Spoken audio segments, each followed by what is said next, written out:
Namaste all. Welcome to yet another exciting session on Sense 22. As you know, every Sunday we go live and we give absolutely authentic message and sharing of knowledge related to yoga and related sciences. Today is very special because it's an advent of the International Women's Day. We have the Women's Day tomorrow, 8th of March, and we have a panel of accomplished people and women today on board. We have Ms. Ruby Kaur Sound and Aparna More. Welcome to Sense 22 Yoga. I'll introduce Ruby to the viewers of Sense 22. I'm really, it's a privilege and an honor to have you on the panel, Ruby. Ruby is a certified nutritionist and consultant dietitian and runs her own clinics by the name of Eat Wise Nutrition and Wellness. She's also Honorary Secretary, Indian Dietetic Association, Mumbai chapter. She's Assistant Editor, Indian Journal of Medical Sciences, Managing Committee Member, the PCOS Society of India, and it's really great to know that she's also a recipient of PVR Award, Woman of the Year 2015 for health and as a health and wellness expert. Really honored and privileged to have you on board, Ruby. I'll also introduce Aparna, our second panelist today. Aparna, we all have witnessed her in one of the finest yoga sessions in the beginning of January. And Aparna comes from a very practiced and a licensed trainer in yoga. She's also one of the top 10 women who was selected for the Mount Everest base camp with the legendary Jambling Norgay.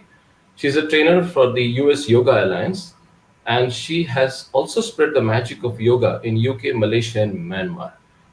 Thank you once again, Aparna, to be on board, and welcome. So today's session, we have 15 minutes of 20 minutes of Ruby talking about sharp tips specifically for the woman in different stages of their life cycle. And then Aparna will talk about some yogic asanas and yogic practices for the woman in specific stages. So all over to you, Ruby. Thank you so much, Shailesh, for those kind words of introduction.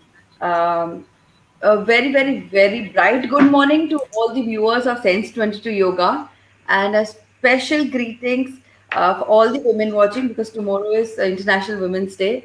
So I want to, congratulate each woman for being a woman, and thanks to Sense 22 Yoga, who have realized that women are very important and the health when it comes to diet and exercise is extremely important. So let me take you through the journey of the correct diet for women. I'm going to share the screen. So let's go through the entire journey in a woman's life in terms of her nutrition. Let me know, Sailesh, if my screen is visible now. Yeah, sure. I'll let you know. So, once again, to all the women who are busy working from home today and also taking care of the family, I wish them all a very, very happy International Women's Day. I don't know how many of you are from which background. Some of you may be in different backgrounds, some of you may be very, very successful. But it's important that if you want to reach here or you're already here, take care of your health, of yourself and the entire family. And that's where diet and nutrition plays a very, very important role. Whether you are a girl child, whether you're an adolescent, whether you're a teenager, you're an adult, you are or you're gracefully aging. You need to be healthy because today, if you invest your time today for the next 60 minutes, out of which there's some information on diet and some on exercise, today, whatever you listen to will be an investment for a long time. Because no matter what changes come in your life, if diet is correct, even medicines are not required in the longer run. So it's important to understand what you need to eat. Typically, if you eat something that you okay, you may think that okay, I'm eating dal, sabji, bhaji, roti, everything. But for me, as a dietitian, or technically speaking, let's look what are carbohydrates, proteins, fats, and based on your age group, what are you supposed to eat. So generally, we don't think only when the woman gets pregnant, she focuses a lot on her eating pattern, what to eat, what not to eat. But that's not all.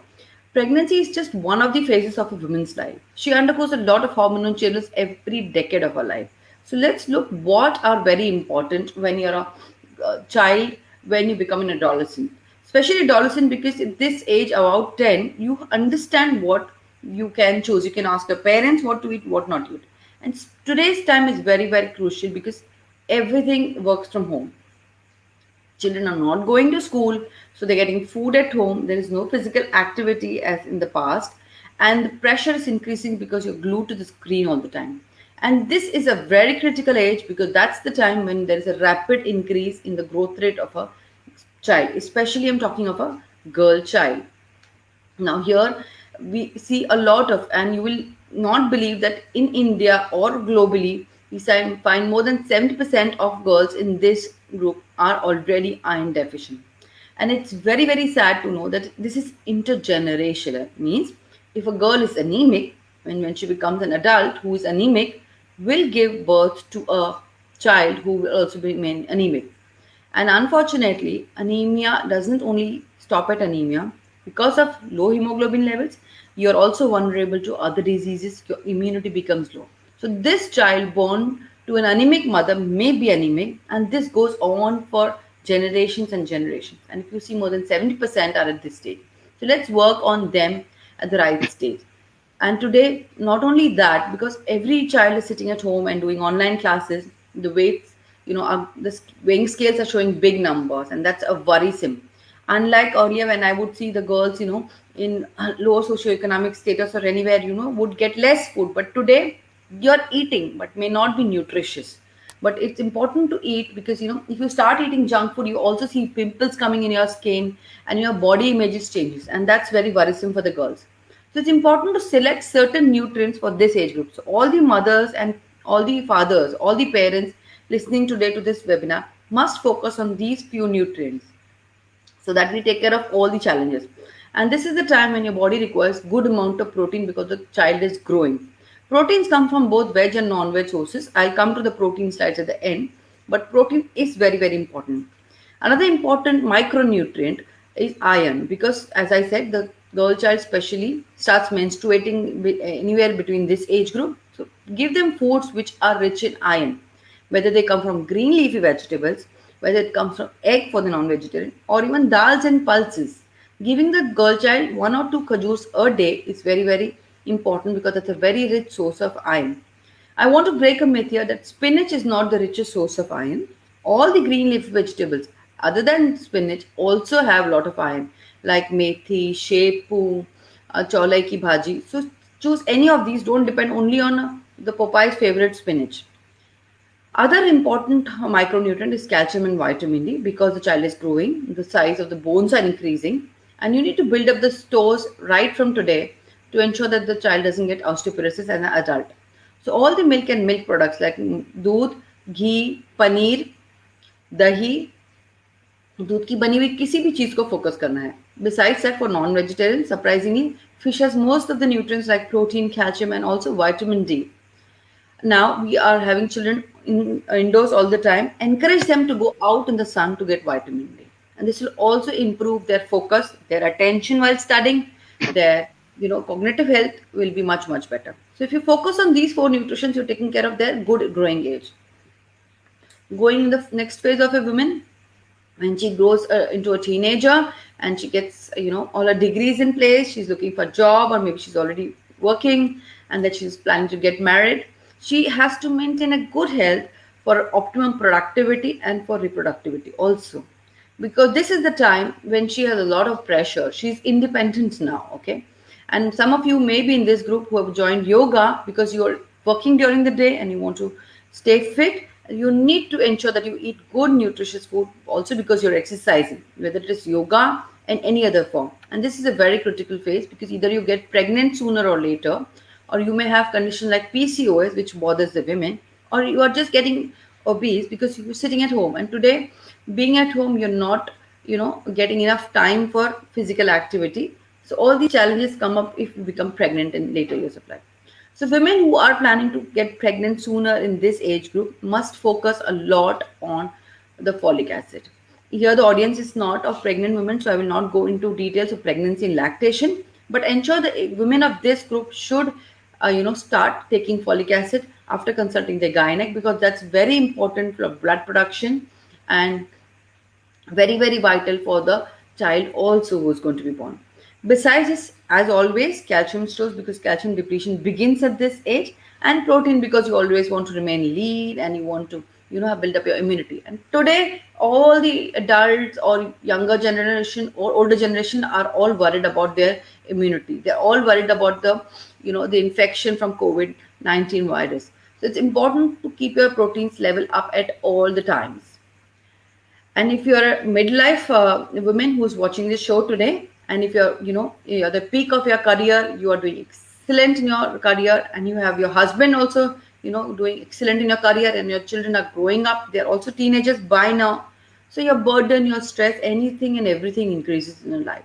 And here at this stage, you're also at a high risk of diseases which are communicable and non-communicable, especially different types of cancers like breast cancer, ovarian cancers, diabetes, hypertension. And as you turn 40, all of us, including me, have experienced it. The minute you turn 40, you wonder why at the age of 40, all of a sudden all these things erupt. It's only because you've taken care of your earlier two phases, you will have a smoother, midlife. And midlife crisis, you're also heading towards menopause. So in the midlife itself, there are many different phases that a woman may be. So you have to balance everything, whether it is work, whether it is family, or whether it is your own health, because all these diseases like blood pressure, diabetes, which I mentioned, begin at this age. So you have to be very, very particular, and especially for certain micronutrients like magnesium and vitamin 12 b12 play a very important role. Why vitamin b12? Because if you keep your vitamin b12 in good levels, which you see in most of the people now, okay, it can prevent cardiovascular incidences. It prevents the increase in the homocysteine levels. So it's important to consume foods which are either non-vegetarian. Even milk is an animal sourced food. So you have to take foods which are based coming out of low-fat milk and milk products. Magnesium, of course, because you are at a high risk of osteoporosis at this age, and you are depleting all your calcium stores. So specifically, if you ensure that your food has these food groups, you will be able to manage this. Very important food group, which is important for this, is consuming a few or a handful of nuts and dry fruits. When I say nuts and seeds, they could be the flax seeds, sunflower seeds, sesame seeds. These are rich in minerals and magnesium, selenium, loads and loads of antioxidants, and good quality fatty acids. They're all going to keep your skin glowing, your hair glowing. At the same time, will give you a lot of protein to keep you, all the time giving enough energy, preserves your lean muscle mass, and also keeps up your immunity. So if you keep these things few in mind, you will be able to manage the midlife crisis very, very well. The next beautiful phase of your life when you're beautifully aging, you may sometime begin, some of you may have just started the yoga now, okay, but it's never too late to work towards yourself. And don't think that if you haven't eaten some healthy foods in the past like quinoa or avocado or some millets or ragi, you can begin now. It's never too late. Now here there may be other issues which may not have come in the past because you've menopause, your estrogen levels have reduced, okay, and because of which you have calcium loss, bone loss, you may find pains, aches. And today women are not sitting at home like, if you've grown 60 plus, still continue work, still take care of your grandchildren, and you still have your career. You may call it a second innings of your life. You may start a new career altogether at this age. So you have to take care of yourself in this age, specifically besides protein, calcium, vitamin D, fiber in your diet. Because the stomach is, the GI system is in the weaker stage of, as compared to the earlier few stages of your life. So you need to eat a lot of fiber-rich foods. The fiber comes from all the whole grains. So try and avoid everything which is made out of maida. Okay, you may choose whole grains instead of that. You may also try new recipes which are made out of millets. So if your grandchildren and your daughter and your son or your husband can all, integrate some fiber rich foods. Try and avoid drinking fruit juices because if you're diabetic or prone to diabetic, that will also add up to the burden. So try and eat whole fruits and vegetables. And if you keep fiber in intake, your gut will remain because we say, it all starts from the gut. So a good gut is a good health. And especially this age when your estrogen levels is good, I would suggest all the women to take some kind of soy based products, whether it is soy nuts, whether it is soya flour, whether it is soya milk. You must integrate soya, which is a plant-based phytoestrogen. Not only that, you will get a lot of antioxidants. You will be aging very gracefully. It will delay your aging. It will help you in all other different micronutrients which are required. So if you see, all the age groups have a very very super food, whether you are a young girl, a mid-age girl, or a adult woman, and the superwoman definitely requires a lot of protein. For those who are vegetarians, don't get disappointed because all the milk and milk products are available from low fat milk products. Whether it is almond milk, whether it is dairy milk, whether it is soy milk, you have different options available now, and it's very very easy to incorporate. The other cheap options are consuming pulses. Okay, pulses, dry fruits, nuts, peanuts. Don't worry about the cholesterol because plant foods do not have cholesterol. They are cholesterol free. It's only the amount of good fats that you get among vegan foods or vegetarian foods are a better choice. You just have to simply make the right choices. Suppose you're a Gujarati or a Maharashtrian who's eating things like doklas and muthias and dosas, because I'm viewing the audience from Maharashtra and others. It's very simple to just change the ingredient. The menu, the recipe may remain the same. So if it's dokla made out of rice, just use moong dal. And today you get all the recipes on the YouTube. You simply need to change one ingredient, the main ingredient. Instead of rice, you can either use a dal to make the dosa, or you can use, soya as an ingredient to make mutias. Just one ingredient every day will add protein. And if you learn that you need at least 1 gram of protein per kg body weight, suppose you weigh 60 kgs, you need anywhere between 55 to 65 grams of protein. And it's not so difficult to meet your protein requirement provided you make the right choice. The the key to all this is that basically you are what you eat. So if you want to stay healthy, you have to choose, make the right choices. So neither exercise, neither diet alone are enough. You need to have a balance of both, especially when you're exercising. It's only because, not only because it's Women's Day and you're a woman, it's only because if you focus, you can bring a change. You cannot depend on anybody else to bring a change in your life, because a woman can change the entire house, the entire society, and the country at large. So at the end, I want to wish everybody again a very happy Women's Day. And I don't wish women to have more power over men, but over themselves. A self control, good selection of food, control, and saying no to junk food.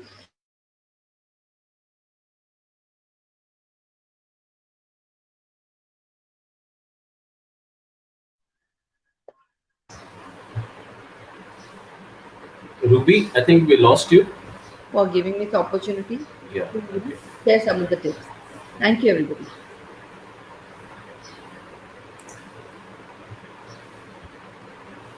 Over to you, Yes, Shailesh. yes. Thank you so much, Ruby. That was really nice because it was a kind of good summary for people to look back to. Because there is so much confusion because of the social media, a lot of YouTube, individually speaking a lot of things, but something where we hear from the horse's mouth, from the person who has practiced nutrition and qualified in dietetics is very, very crucial for us. I'm compelled to ask you a couple of questions before I go to Aparna, Ruby. The first is that we have a traditional mindset, of having food and not leaving the food on the table. Okay, and a lot of time it so happens that the woman of the house tends to have a finish off, the food, and that's one of the reasons why some temptations move on, right?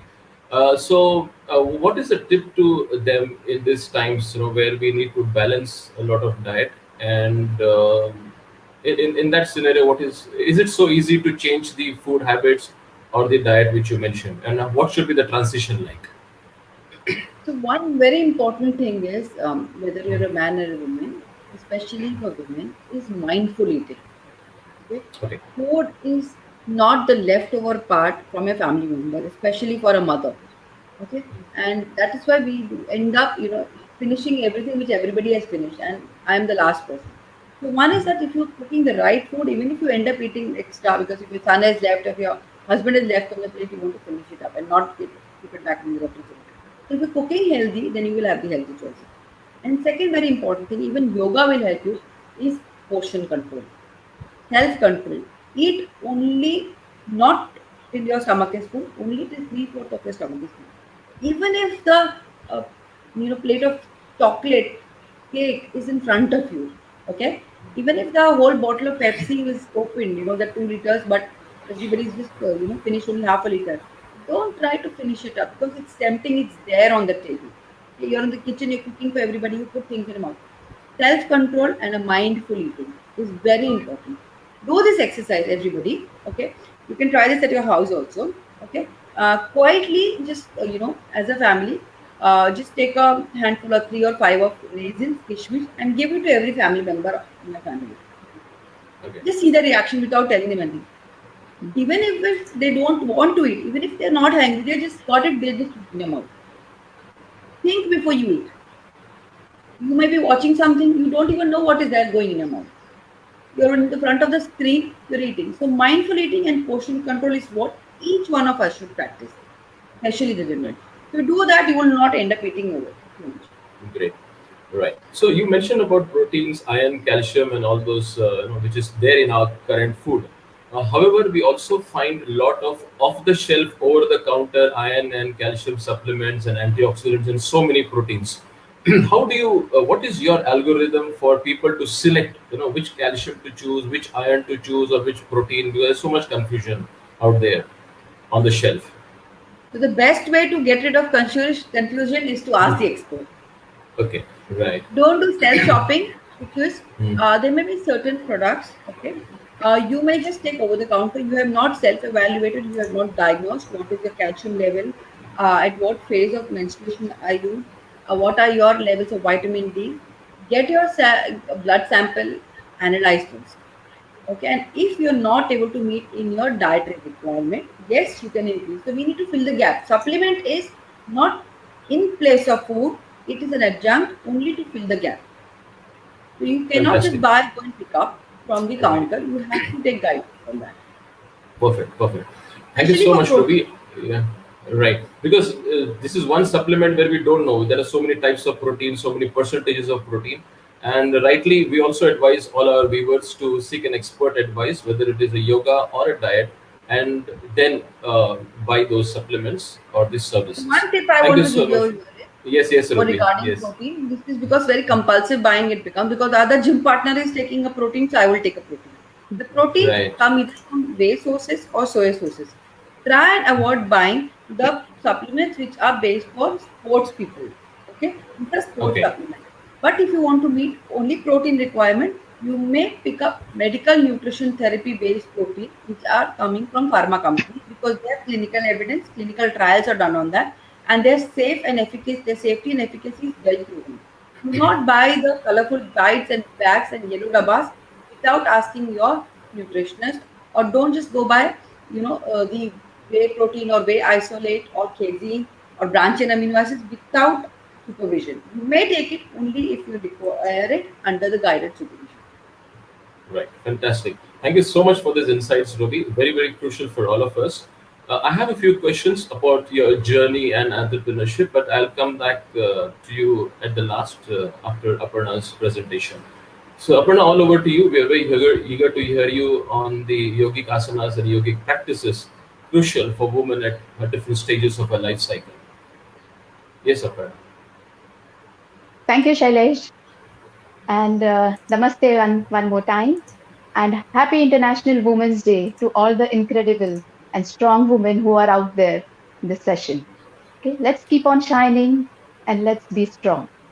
And also, let's honor, respect, and trust the Shakti that we have within us. So, you see, I'm wearing this Shakti thing. So, I'm basically walking the talk or sitting the talk. Okay. Anyways, fine. So, as Ruby mentioned about the nutritional details for each and every phase of life, I'll be talking about the various yoga asanas and the breathing techniques, that can be incorporated during different phases of your life. Now, as Sailesh mentioned, you need to have a proper yoga teacher to do these practices rather than getting simply, yourself into the asana. Okay. Now, starting from the childhood phase. Now, this is a phase where the foundation for the fit future is setting. When we observe children, they are always in their natural element. Like, they are moving around, they are dancing, they are jumping, they are doing the somersaults, they are just getting into a headstand, ekdam se. So that's actually the natural element of a human body, because that's the way our body is meant to be, to be moving rather than sitting idle in one position. So that's one thing which we all should learn from kids. Okay? And also in this age, as per Ayurveda, the air and the water element is very dominant during that phase, during the childhood phase. And that's why you see, they are constantly moving, they are active, they are flowing like a water. Okay? And sometimes, they are hyperactive. So when we talk about yoga in this phase, we should be focusing on the asanas that aids the physical growth during this phase. At the same time, making them calmer and also increasing the focus and concentration of the kids. So that's the main areas that needs to be focused when we are doing the yogic asana. Now, when I talk about the asanas that can be inculcated in this stage, will be the asanas that mimic the names of animals or any natural elements, because then the kids happily get into it. Rather than asking them to get into other Shwanasana, we tell them to get into a dog pose. Okay, now the dog pose, it's basically where you take your arms down and hip is up. Now, when you do this, you're stretching your entire lower body. Every forward bend that you do, especially at that age, it increases the immunity, strengthens the immunity, and also directs the blood flow to the entire face area, also strengthening your eye muscles. Okay, so dog pose is one of the pose that is very effective during this phase. Second is the snake pose. Okay, wherein you're actually opening your chest and shoulder muscles, and when you do that, you are also increasing the capacity of your lungs to take in the maximum oxygen. Okay, so that's another asana that can be done. The third is again the cat pose. Okay, where you are on your fours and you are just moving your spine in and out, which is basically strengthening and lending the spine, wherein we are talking about the physical growth. So which helps in actually increasing the height for the kids in that age. Now, as I talked about, like, at this age, there's much more of activity, or they are hyperactive. So there should be some asanas that should be included to actually calm down. Okay. So the mountain pose, which brings about the stability. So just sitting stable in a position and just, stretching your arms up. Okay. So like a mountain, you're stable, you're grounded, and you're bringing that stability within yourself. Then the next asana is the tree pose. Every one of us knows that. So tree pose, it's basically a balancing asana, and the balancing asana also works on increasing your focus and concentration, because you're actually focusing at one point or concentrating at one point and trying to hold your body in that asana. Okay, so these are 4 to 5 asanas that can be actually incorporated in this stage: dog pose, cat pose, snake pose, mountain pose, tree pose. Now, most of the schools have started incorporating yoga in their regular curriculum. And if you name these asanas, your kids will actually show it to you immediately. So that's the beauty of that age. Everything is so natural, and they just get into an asana easily. So these are the asanas that can be incorporated during this phase. Now, coming to pranayama or breathing techniques, at this stage, pranayam, I mean, they don't understand what's pranayam and all that, and so we won't be talking about pranayam at this stage. But yes, there are a few breathing techniques that can be incorporated. And actually, what happens? The air sacs, they get stabilized and they develop till the age of 8. So till the age of 8, no pranayam technique at all, because the lungs itself are in the developing phase. Post 8 years, the air sacs are fully developed, and they just increase in size but not in numbers. So post 8 years is the right age to introduce pranayam to kids. But prior to that age, there are few breathing techniques that can be done. And one is the normal breathing, because child won't understand when you ask the child to inhale and exhale. Okay, so you can just a small activity like you take your finger and hold it just below your nose, and tell the child to just take in the air and then release it out. And when they release it, just ask them to feel the warmth in the finger, even that becomes an interesting activity. Tell them how much, just ask them, are you feeling the warmth, or how warm your body is today? It's more of, as Ruby said, being mindful. So being mindful even at this age, whether the air is hot, whether it's warm or it's cold, and it depends on various factors. So that is one breathing activity that can be done at this stage. The other breathing activity is the lion pose. Now, again, most of the students I have seen in the schools, they have been, doing this, where, you actually take out your tongue and exhale from your throat. Now, at this stage, this lion pose or Siha Mudra, what we call in yogic terms, this mudra basically helps in strengthening the thymus glands here. We have thymus glands over here. And when that is being strengthened, it also works on increasing the confidence of a child and increasing the communication skills. Because there's a throat chakra over here. And the main thing about the throat chakra is to increase the confidence and the communication skills. So when you work on this chakra, you're actually honing those skills. So these are the breathing techniques that can be actually done during this phase. More of a normal breathing and doing the Siha Mudra or the lion pose. Okay. Now, as we move on, I'll move on to the next phase, which is the teenagers. Now, this is the phase that shapes the lifetime of girls, because there are many biological changes that are happening during this phase, and that makes them restless, that makes them sometimes stressed, and there's always a confused teenage mind. And that's because of the various hormonal changes that are happening during this phase. Now, in this phase, as per Ayurveda, fire is the element that is much more active. And that's why we see that aggression, that bouts of emotions coming up. That's because there's a fire element which is active. At the same time, a little bit of air and water element from the childhood phase is also, it's not, it's predominant, it's not that dominant, but because these things mix up, we see this bouts of emotions coming up. So at this phase, the asanas that we will be working upon, or our main focus will be development of the reproductive organs, okay, strengthening your entire body and balancing all the hormones within yourself. Also nowadays, we have seen that many of them get into menstruation at an early phase. Now, when this happens, there's also, body weight which keeps on increasing, or we see obesity during this phase. So the asanas that we focus in this stage will be such asanas that would address all these issues. Okay, and there was a study conducted which actually stated that if you are fit in your 20s, okay, you remain fit, healthier for a long period of time. Okay, and at the same time, how does this yogic practices help is, as I said, we have been seeing that many of the girls are getting into puberty or menstruation at a very early age. Now, when you practice the yoga asanas, what it does is basically it actually delays that transition to puberty. Now, delay will not be a right word. It will be actually you get into your puberty at the right age. And when it happens, you are more psychologically, emotionally, and mentally prepared to be in that phase. Okay.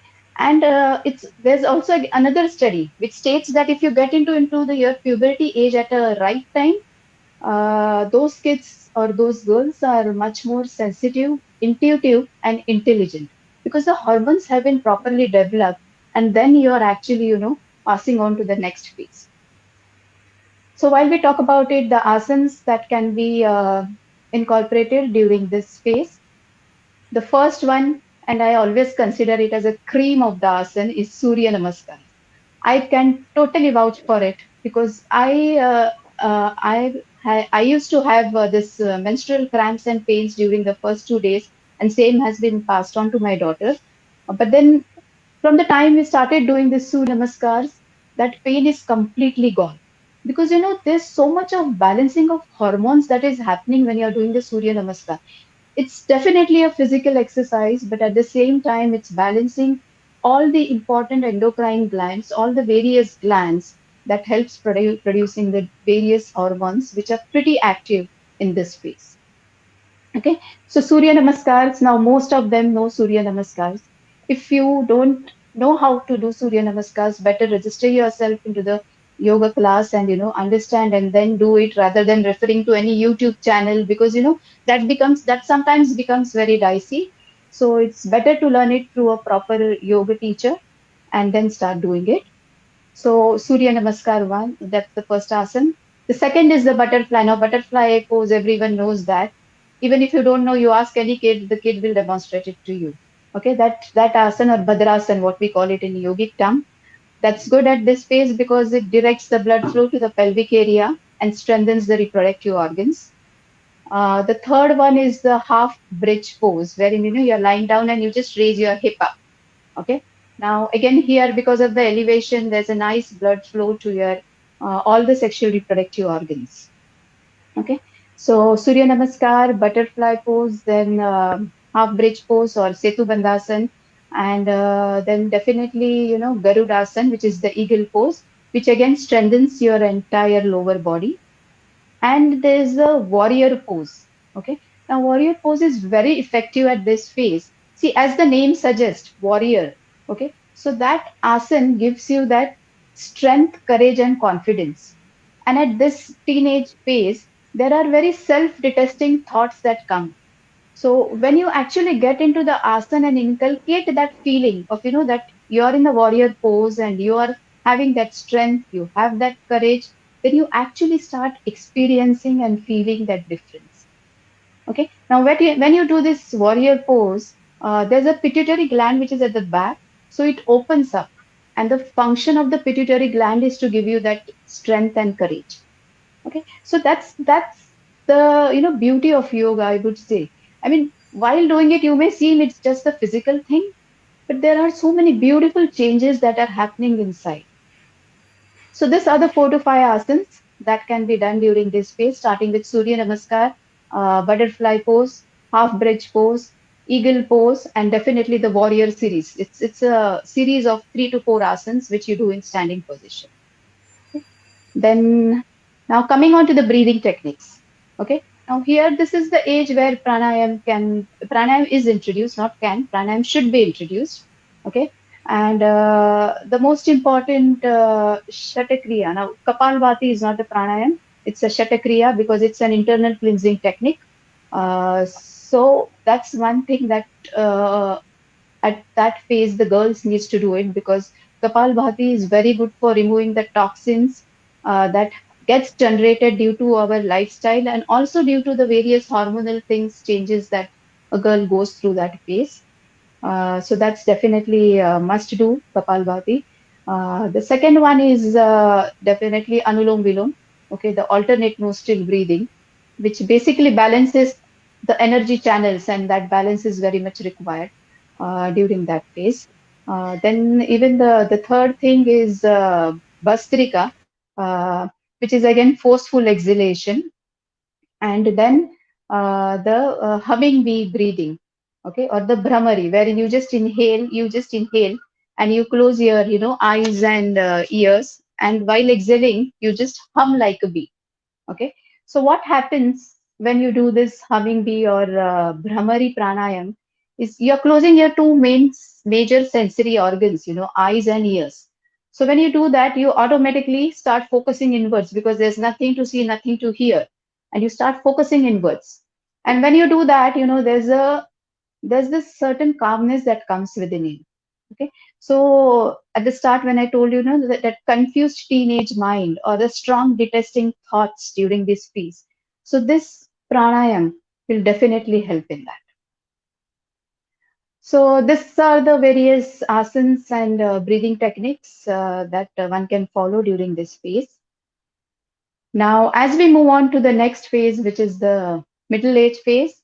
Okay, again the phase which brings about the major change, because there's pregnancy, there's conception, and nowadays again I've seen many women getting into early menopause even during that period. So again a life changing phase wherein the pressures are at the peak. Maybe it's a work pressure, a family pressure, because you're managing your family, you have your work to do, So that's the phase where there's so much of stress woman undergoes. So, and in this phase also, the fire element is pretty active, and that's why, along with that stress, there's also an aggression. And if you're getting into a menopause, again, there are mood swings that, act as a fuel in all these things.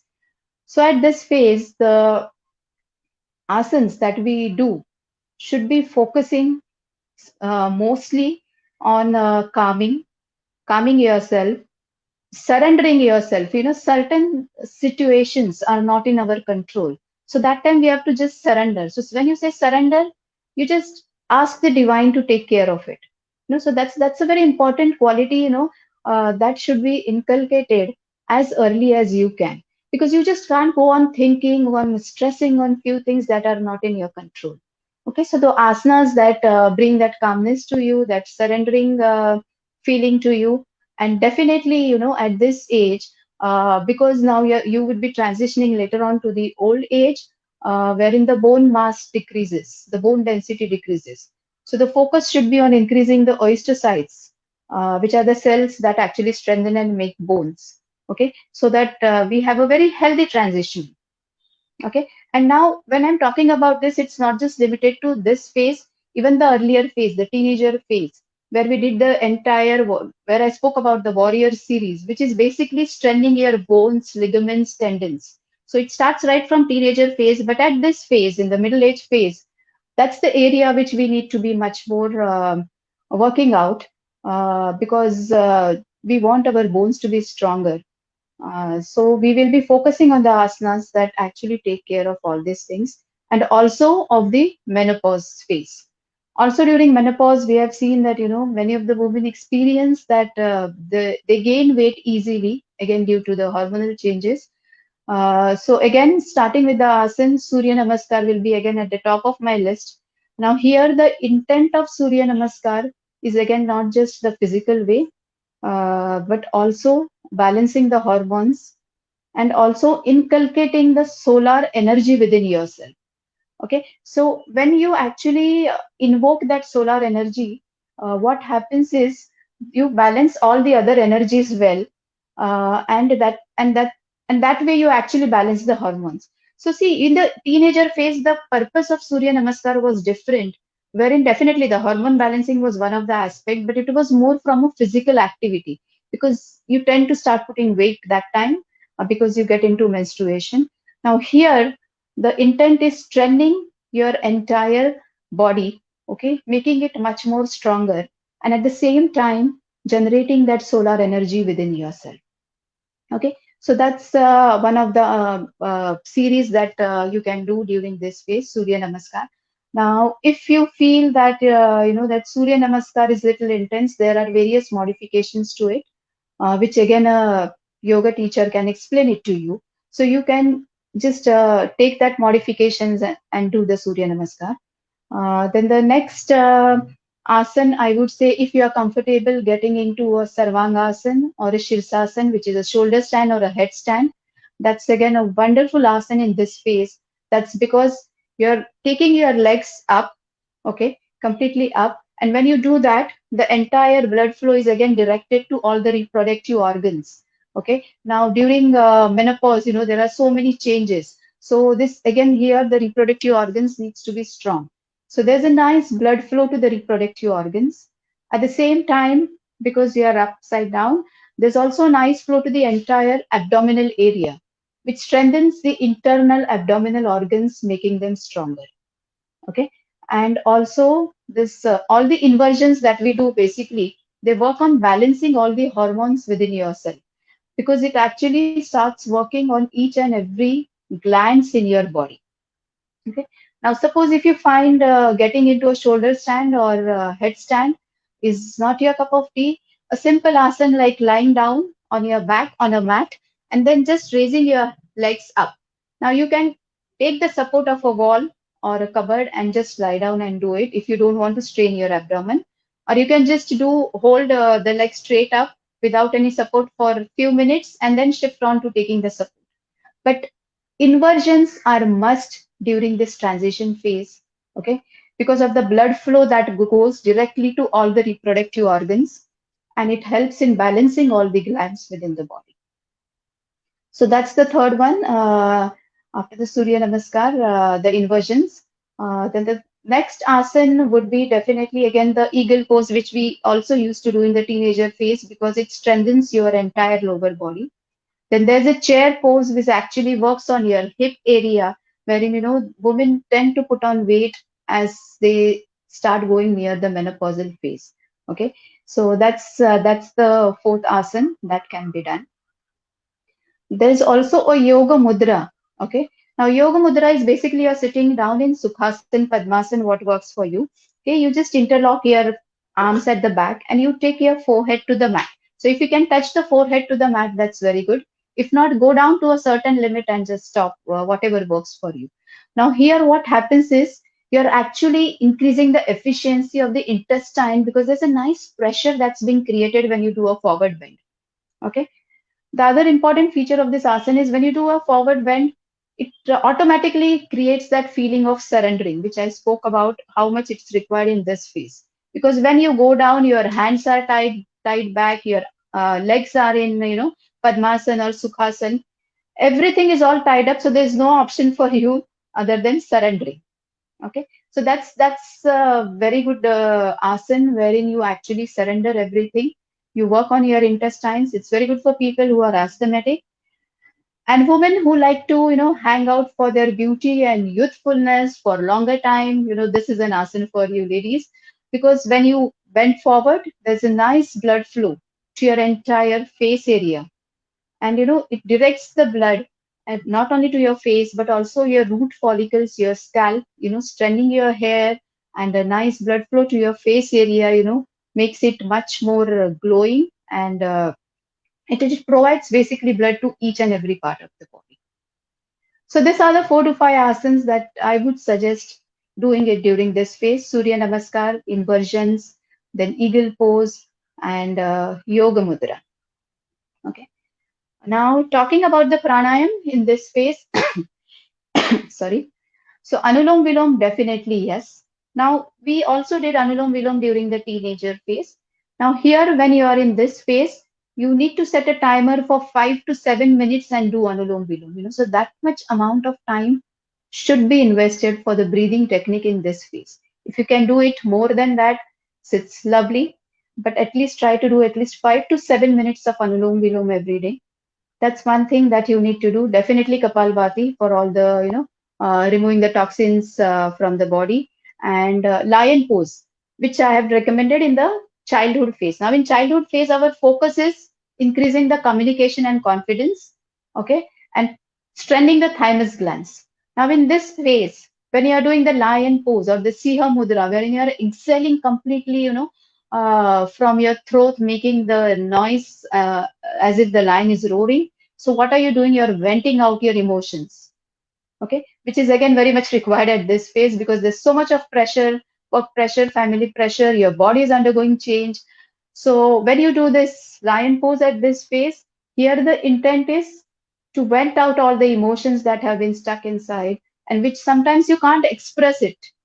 Okay, so this lion's pose or Siha Mudra becomes very much important in this phase.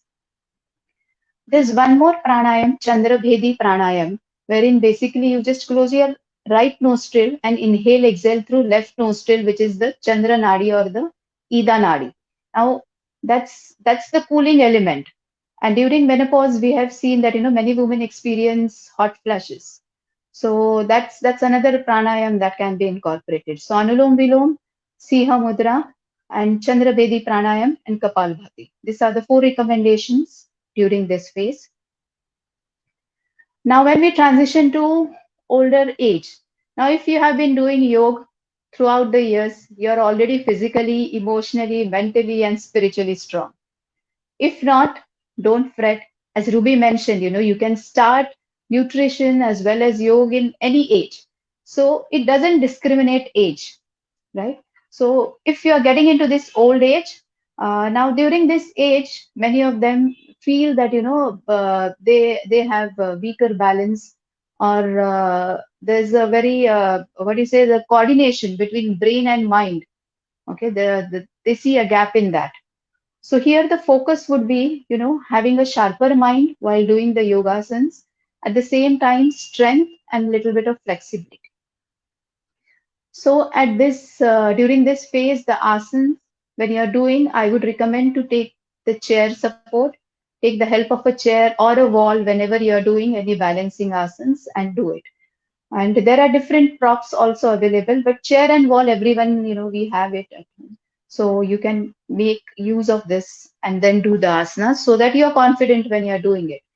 Now, the asanas at this age, which can be inculcated, is chair Surya Namaskar. Okay. So I have my mom, she's 70 and she's doing chair Surya Namaskars with me in the class. So the intent of telling this is, you can always tailor the asanas that you are doing, okay, at each and every phase. So even at this phase, you can do the Surya Namaskar, reap the same benefits of Surya Namaskar by using a chair, not straining yourself, but still getting all the benefits from it. So the chair Surya Namaskar, then again the butterfly pose, because there's so much of stiffness throughout your body. So butterfly pose definitely helps during that time. Then the third is, a little bit of forward bend, taking the support. Then the balancing asanas, because there's you go for a toss during that age from the balance perspective. And also just simply, tapping your body, tapping each and every part of your body when you're sitting on a chair. Even that's a brilliant thing because you're actually activating all the cells and increasing the blood circulation. There's also a Sukshma Yoga thing, which I have seen many of old age people doing that because it's very easy to follow and it invigorates your entire body. So there are various options like this, and you can pick and choose as per your capacity. And then coming to breathing exercise, again, Anulom Vilom must do at this phase. And again, the Brahmari Pranayam for cooling the mind. And then there are various, brain-mind coordination activities that you need to do. So simply like, solving the Sudoku puzzle, which my mother-in-law keeps doing at this age. And, that keeps your brain active. So doing these activities or, simple like, you just clasp all your fingers and just one finger at a time. Even that takes an effort, okay, because you have to keep a control on the other fingers. So these small things can be done at this phase. So I guess I covered all the phases of womanhood and the asanas and the breathing techniques that can be done at every phase. So keep doing this and we are bound to age gracefully because if you have a nutrition thing in place and the yoga activities in place, we are there with very grace. Okay. Yeah. So handing over to you, Shailesh. Thank you. Yeah, thank you so much, Aparna. We could sense, the passion for the subject and the practice which you have done so far. We could see the flow, which was very seamless. And thank you so much for those bits and gems of knowledge. I'm sure this is going to be a great, session. I'm sure a lot of people will come back again and again to listen to Ruby and Aparna. Phenomenal, right? So there are some questions which I have, which are quite separate. We'd like to have your thought process. Because this is, I think, will be also a message as well as a clue to understand as to what it takes to reach to where you have reached. Okay, so I start with Ruby. So this is a Women's Day. We all know, we have heard about diet, yoga, and etc. We'd also like to know what has been your journey. So there are certain questions which I would like to have your views. So first is, what is your favorite thing about being a woman, Ruby? Oh, I love to do makeup, and I can wear different colors. I can wear anything, anytime. I can wear heels. I can flow. So I think a woman has that liberty to wear anything, anywhere, anytime, do makeup and get well every time. Yes. Just for me. So my wife is listening to me on this. Yeah. So today is International Women's Day, and you have been practicing for long. You hold reputable positions in different societies of dietetics, PCOS, and etc. So Ruby, what does International Women's Day mean to you at this point of time today, when you have reached this kind of level of achievements? Well, this is one opportunity, in the entire year, whether you're a housewife or you're a working woman, it's a thankless job for a woman. But here, especially a woman is really wishing the other woman that Congratulations for being a woman, because times have changed now. Earlier, being woman was, some more like a curse. But today we celebrate being a woman. We're celebrating womanhood, Wow. and it's also helping each other, and making men realize that, look, there's a woman in the house. Please, celebrate her presence in your life. At Lovely. least एक दिन तो कर सकते हैं. Okay, okay. So I mean, taking cue from your answer for the first one, favorite thing being a woman. So the question here is, what was the first thing you brought with your own money, Ruby? Honestly, I don't remember, but I only remember is I bought a book because I didn't have that much money, Wow. but that book was very costly, so I had money only to get it Xerox on a clinical nutrition. I remember I went to Parla Xerox wala and spent Okay. 800, 900 rupees just to spend on that Xerox of some pages. Wow. Those were the times. So, I mean, of course, when you grew up, I mean, Aparna talks about some hormonal imbalance and so many things in your mind. What did you want to be when you grew up? I mean, why? I mean, what options seemed open to you or close to you, Ruby? That would be very interesting for all our viewers today. Yeah, so this is way back, 2 decades earlier, where and I belong to a very conservative family. So for me, becoming an engineer or a doctor means looking for a job, and I'm supposed to be a non-working housewife. After I Mhm. get to a certain age, I would get married and settle into a family. Right. So the best thing was, of course, I wanted to be more into medical. So the best thing was to do DMLT laboratory, own a medical pathology laboratory, and do that business, being Okay. from a business. But it's not so easy. So I did that course. I am a DMLT. I'm a diploma holder in medical lab technology, but didn't work.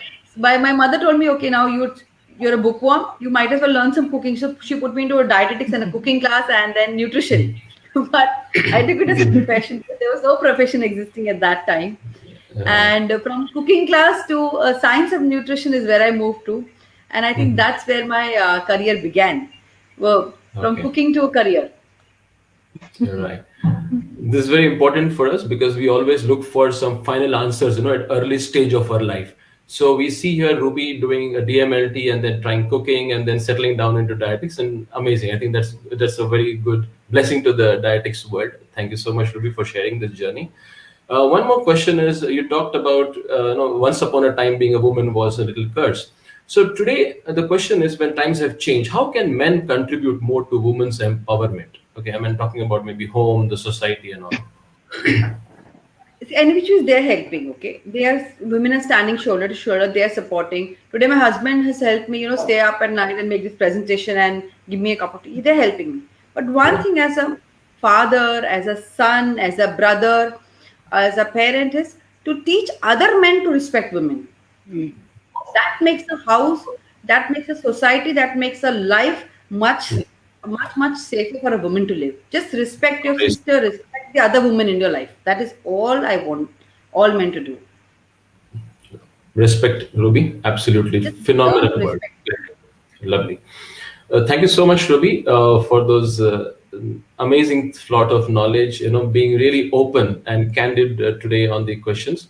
A lot of women will find clues how to shape up their career around as they move their journey in this world today. Thank you so much, Ruby. Aparna, you talked about the word Shakti, and we all know that this is energy. Shakti is energy, and even Right. we talk about Adi Shakti, where the half part of Shiva is Shakti.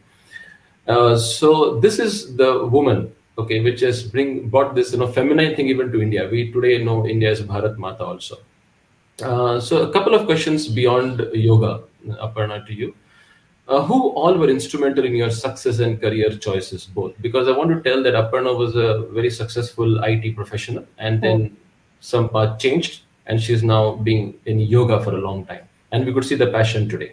So, who all were instrumental in your success and career choices, Aparna? okay. So first, basically, the first thing that I would say was instrumental was my conscience, because we being women, our third eye chakra is very powerful, and Right. it keeps on guiding us, it keeps on supporting us, it keeps on actually telling us when to go ahead and not. And when you honor, respect, trust, and follow your intuition, you will never go wrong. And that's what I have done throughout the life, and it has helped me a lot. always follow and respect and honor your intuition and see how beautifully it guides you. Okay, so that's the first factor I wanted to talk about. Apart Okay. from that, definitely, my parents who always, taught me to stand up for what I believed in, my daughter. Okay, so basically, like, there are many people you meet in your life, but there are, rare people who actually make you meet yourself. And Wow. that's what my daughter did for me. Because every phase she taught me, what is there in me that I need to change. Okay, Great. so that's it. That I mean, so my parents, my daughter, my husband, and my in-laws, because without their support, this journey of mine would not have been possible. Because some days I just go out for a month without thinking anything about, घर में क्या चल रहा है, घर में क्या है, कुछ नहीं है, what I need to do. So, these are my near and dear ones who have been instrumental in my success. Right. So this question was not planned, but you are using this word intuitiveness often, Aparna. And we are living Yeah, in a yeah. world where rationality is very in. We talk about being rational, being scientific every Hmm. time. But if you look at even AI, machine learning, etc., we talk about a very beautiful word which is known as intuitiveness. Can you just throw a Uh, little more light on it? See, now basically, as a woman, let me talk about as being a woman. Sometimes when we are going out, I will just give you an example. Okay. So I had to travel to Malaysia for my first international assignment.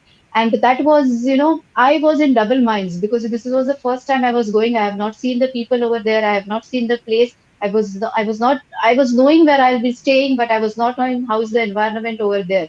Right. So that was a pretty difficult phase wherein you had to take a decision whether I should go ahead and not. Okay, Mhm. and that time, so what I do, as I spoke when I talking about the yogic asana, when I don't understand what to do, I just surrender. I tell divine that take care of it and give me signs. If you have to, if you want me to go there, if it's for the best for myself and for others, okay, give me signs that I should be traveling to Malaysia. Okay, and after 2 3 days, I was just watching a movie, and in that movie I there was a reference of Malaysia. Okay. Okay, Okay. and people going there. So these are Mhm. the subtle things. Now Right. because I am too much into this yogic practices, I can sense this is one of the signals that I Wow. need to travel there. So Right. that's what I'm saying, that intuitive power is so strong in us. But Mhm. we sometimes just say कि नहीं नहीं this ये ऐसे नहीं करना चाहिए क्या ऐसे, we just talk it that way and we don't respect it. So I feel the more you listen to that intuitive power, the more you respect about it, the more Mhm. your journey will be guided, and it will be fulfilling, and it will be for the highest good of others as well as yourself, which is the most important aspect, I feel. Phenomenal. So I think this spirituality, a kind of yogic practices, makes you sensitive to those signals around you. Exactly. You use the That's what right I word. think we all have experienced those things. Thank you so much for sharing this, Aparna. You talked about people in your life who have shaped you. So one question, maybe some repetitive question here, but who have been your role models, and what do you admire about that role model which you have in your mind, Aparna? Okay, so role models are basically, definitely those people who have been instrumental in my life because they have always guided me. They have supported me in each and every venture that I have taken. Okay, and definitely one more role model which I have is Oprah Winfrey because Okay. I feel so connected to that lady because I always remember one statement of her which said that goes that the biggest adventure you can have in this life is to live the life that you desire. And it's Wow. such a strong and profound statement. If you can do what you desire, I think that just sorts out, that actually adheres to the purpose of your life. So these are the role models which I Right. consider. Well, we all know it's a journey and we all are seekers. So, what in your life has brought or given you the greatest satisfaction or fulfillment, Aparna, at this point of time?